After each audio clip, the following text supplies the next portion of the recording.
오늘 방송은 임원 퇴직금에 대한 절세 효과, 세금적 측면을 살펴보도록 하겠습니다. 백문영 부사장님, 네, 부탁드립니다. 반갑습니다. 네, 임원퇴직금의 포지셔닝을 좀 한번 해볼게요. 우리가 이제 법인에 이익이 나면 계속 법인에 이렇게 회계적으로 쌓이잖아요. 이걸 이제 사내유보금이라고 보통 얘기합니다. 네. 여기에는 이제 이익잉여금과 자본잉여금이라고 있죠.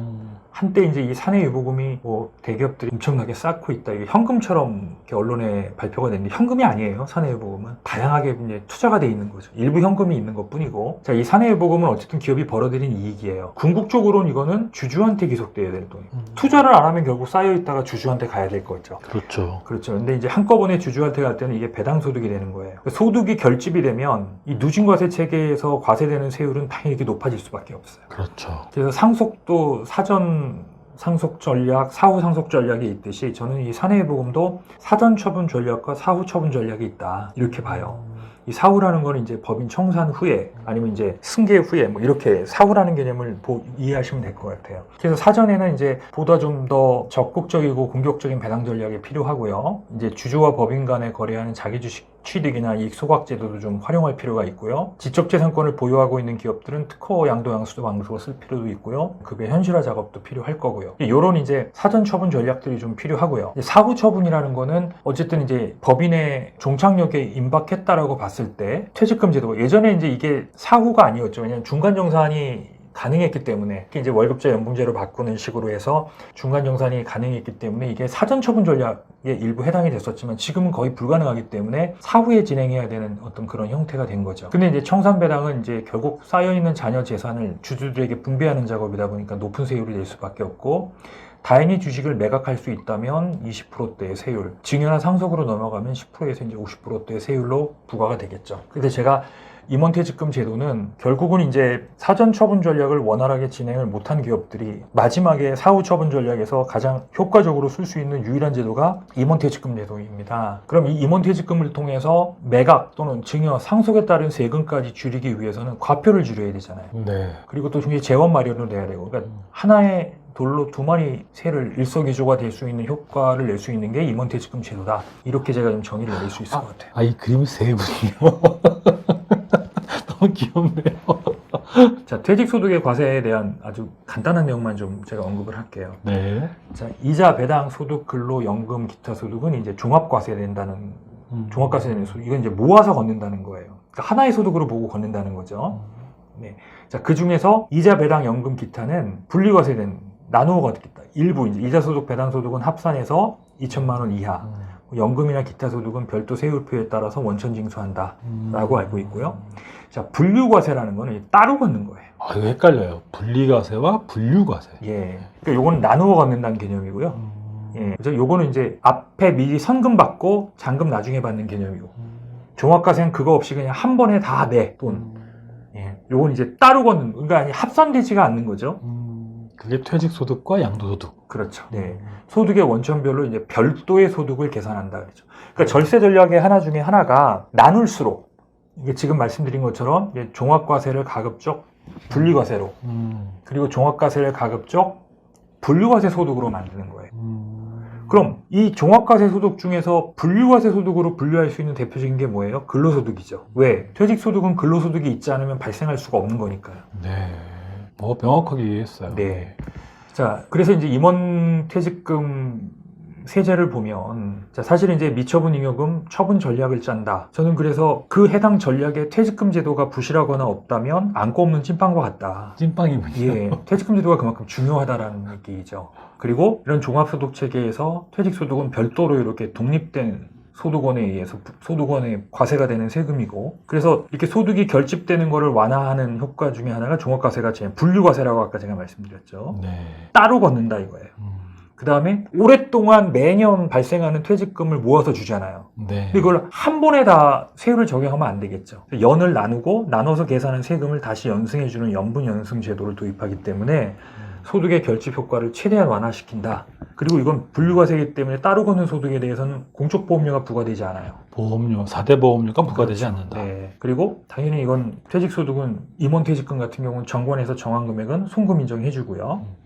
상관임상 타당한 범위 안에서 그 다음에 퇴직소득은 어쨌든 이게 비용 처리되는 거잖아요. 네. 그래서 직전 연도 손익이 하락하게 되면 기업 가치가 떨어지게 되고 이걸로 인해서 이제 상속, 증여, 양도로 인해서 주식을 이동할 때 조세 비용이 상당폭 줄어들 수 있다. 이 하나의 메리트일 수 있겠죠. 그래서 어떻게 보면 퇴직금은 쉽게 말하면 이제 절세 5종 쿠폰을 갖고 있다. 이렇게 보시면 되는 거예요. 절세 5종 쿠폰. 네. 아, 이 찐빵도 되게 먹고 싶네요. 네. 이 쿠폰을 정말 잘 활용하게끔 최대한 이 임원퇴직금 제도를 잘 설계해야 되겠죠. 물론 뭐 기업을 매각을 한다든가 상장을 한다든가 하는 구체적인 계획이 명확하고 실제 실현 가능성이 높다면 퇴직소득에 신경을 덜 써도 될 거예요. 그렇지만 이제 그런 두 가지 계획이 구체적이지 않고 또 실현 가능성이 높지 않다면 퇴직금에 대한 설계보다 많은 관심을 기울이셔야 될 것으로 보입니다. 퇴직급여 계산하는 로직을 한번 간단하게만 좀 말씀을 드리면요. 퇴직급여에서 일단 근속이 오래된 사람에 대한 혜택을 주기 위해서 근속연수를 공제해주고요. 예, 여기서 이제 차감한 금액에 대해서 이제 근속연수만큼을 나눠줍니다. 당연히 그래야 되겠죠. 왜냐면 1년당 이게 원래 퇴직금이잖아요. 이게 10년치가 모여 있는 거니까 당연히 연으로 쪼개서, 그죠? 당연히 세금이 떨어지겠죠. 네, 그렇죠. 대신에 거기에 이제 예를 들어서 환산배수라도 12배를 곱해주고 이걸 환산급여라고 그래요. 예, 그 환산급여에 상응하는 환산공제를 해주고 이건 다 세법상의 계산 로직에 나와 있는 거고요. 그렇게 해서 계산된 과세 표준에 따라서 세액이 결정이 됩니다. 예전에 정밀공제에 비해서는 상당히 복잡하네요. 예전에는 이 전체의 근속 연제를 뺀 요 과표에 40%를 공제해 준 거죠. 네, 40% 공제해줬죠. 예, 이게 이제 지금 없어진 거죠. 없어지고 이렇게 제도가 바뀐 거죠. 복잡합니다. 예. 그래서 결론적으로는 뭐 예를 들어 시간이 지나면 퇴직 소득도 많이 늘어나겠죠. 근속도 당연히 늘어나겠죠. 그렇지만 실효세율은 크게 늘어나지 않는다는 거예요. 그렇죠. 그러니까 그렇군요. 가급적 퇴직금은 오래 묵혀두면 절세 메리트가 크다. 예. 그래서 전 제일 안타까운 게 퇴직금을 일찍 요때 정산 받으신 분들 있잖아요. 5억일 때. 지금 와서 생각해 보니까 이게 25억짜리였던 거예요. 쉽게 말하면 대들보로스 아름다리 느는 나무를 묘목일 때 잘라버려서 땔감으로 써버린 거죠. 땔감은 이미 써버렸잖아요. 이런 경우도 많아요. 그렇죠. 네. 그래서 좀 더 그때 뭐 2015년도에 퇴직금 막차 탄다 이런 개념이 아니라 좀 더 세심한 검토를 했더라면 어떻게 보면 25억 쿠폰을 5억짜리 쿠폰하고 맞바꾼 그런 이제 결과가 초래된 기업들이 많은 것 같더라고요. 아, 그러니까 2015년도 그 퇴직금 중간 영상 말씀하시는 거죠? 네, 그렇죠. 맞는 말씀이에요. 네. 자, 퇴직금 절세 효과를 한번 볼까요? 자, 30억의 퇴직금이 나간다. 이게 급여로 나가게 되면 총 거의 한 50% 정도가 다 조세 비용이나 사대보험료로 빠져나갑니다. 배당인 경우에도 뭐 43%, 뭐 도끼는 객긴이죠. 그럼 퇴직금 같은 경우는 거의 절반이 줄어들어요. 예전엔 이게 더 컸죠. 5% 많아봐야 10%였으니까요. 2011년도 이전에는. 이제 그래도 이게 7억 정도 되는 절세액은 절대 이게 적은 금액이 아니고요. 이건 절대 공짜가 아닙니다.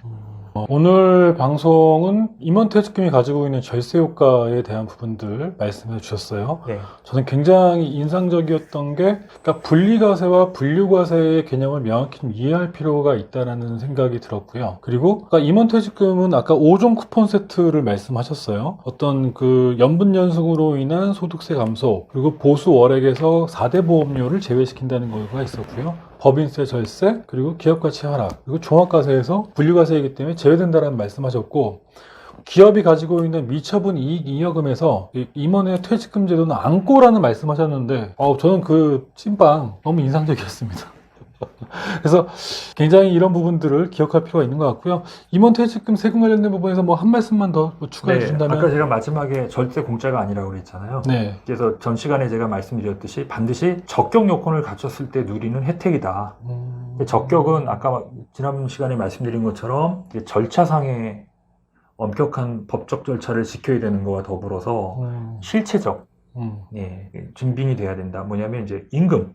그쵸. 그래서 지난번에 제가 뭐라고 그랬습니까? 임금은 반드시 성과와 연동돼야 되고 그 성과는 특정 임원이 독식하는 구도가 아니라 다른 임원들 또는 주주들과 공유하는 시스템이 돼야 되고 주주와의 공유는 반드시 배당이다. 크든 적든 배당을 하는 게 임원 퇴직금의 적격성을 더 높이는 하나의 방안이다. 그런 것들이 어느 정도 다 인정이 될 때 이 절감액이라는 게 실현될 수 있는 금액인 거예요. 임원 성과 보상제 아니면 성과급 체계가 네. 대단히 중요하다라는 게 그렇죠. 작더라도 내가 예를 들어서 올해 100억 매출하겠다 목표가 있으면 달성을 했고 또 그 100억을 달성하기 위해서 내가 많은 일들을 해야 되잖아요. 그 할 일들을 다 목표로 잡고 달성을 얼마나 했는지, 적어도 내가 그 달성한 거에 의해서 내년도 내 연봉을 어느 정도 가져갈지, 그런 스토리가 없는 상황에서 그냥 급여를 뭐 올렸다 내렸다 원칙 없이 변동을 줘서 가져가는 것 자체가 나중에 이게 적격성을 갉아먹는 하나의 이게 부실 관리라는 거죠. 오늘은 퇴직금에 대한 그 세금적 경쟁력, 절세 효과에 대해서 알아봤습니다. 오늘 방송 감사합니다. 고맙습니다. 네, 고맙습니다.